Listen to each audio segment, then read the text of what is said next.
কোটি টাকা দিলেও হিজাব ছাড়বেন না। তো সাডেনলি এমন কি হয়ে গেল যে আপনি হিজাব ছেড়ে দিলেন? পৃথিবীতে আর কিছু থাকুক না থাকুক, টাকার চেয়ে প্রয়োজন আমার মনে হয় না আর কিছু আছে। জি আপা, আপনার জীবনে টাকাই সব দেখে আপনি আজকে রাসেল মিয়া তো কালকে হাফ বেটা যাকেই পাচ্ছেন তাকেই ধরতেছেন। Special thanks to Porimoni. ও নিজে ফিল করছে যে বর্ষা এটা তুই না। নো নো মানে আপনাকে হিজাব অবস্থায় যখন তিনি হ্যাঁ, দেখেছেন, ও বলছে এটা তুই না। কেন বলছে? পরিমণির নিজে হাফ প্যান্ট ছেড়ে ছেলের জন্য শালীন পোশাক ধরেছে, আর উনি কিনা আপনাকে বুরকা হিজাব থেকে সোজা আগের পরিমণি হওয়ার পরামর্শ দিয়েছে। এটা ঠিক হজম হইল না আপা। ওরকম হয়ে যায় না ঢেকে রেখেছে। জাস্ট চেহারাটা ঢাকার জন্যই, কিন্তু হিজাবের যে অ্যাকচুয়াল মিনিং বা নিজের মন থেকে বা সোল থেকে যারা ক্যারি করে তারা তো এটা সাডেনলি আজকে পড়লাম কালকে কালকে ছেড়ে পড়লাম দিলাম, না, এটা এটা তো কখনোই কেউ হয় করে না। না। No, তাহলে no, তো no. এটা কাইন্ড অফ, এর জন্য তো অনেকেই আপনাকে বলছে, যেমন এখন আমি আপনার ভিডিওগুলো নিচে কমেন্ট দেখি যে অনেকে লিখেছে যে রাসেল মিয়াই ঠিক ছিল, বর্ষা চৌধুরীকে সাপোর্ট করা ভুল হয়েছে কারণ বর্ষা চৌধুরী ড্রামা কুইন। ভাই আপনাকে অনেক ধন্যবাদ।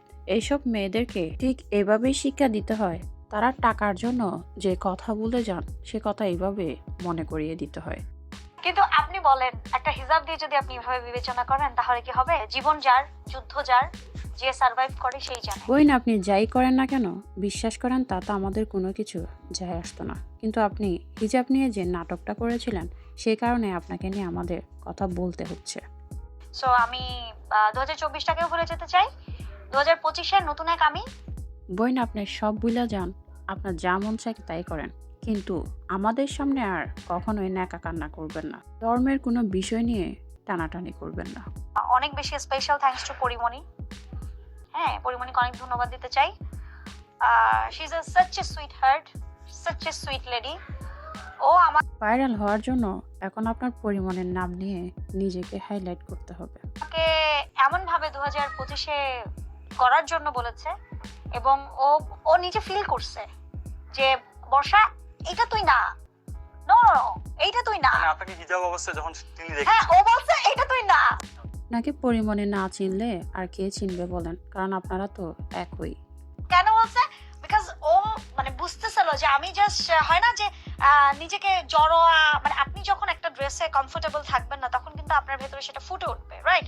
সো ও ফিল করতেছিল, এন্ড ও আমাকে বলছে এটা তুই না বর্ষা, এটা তুই না। আমি জানি তুই কোন বর্ষা। না মানে আপনি আর পরিমণি তো একই বস্তার চাল, তাই পরিমণি আপনাকে এই বুদ্ধি দিতে পারে সেটা বিশ্বাস একটু হলেও হচ্ছে।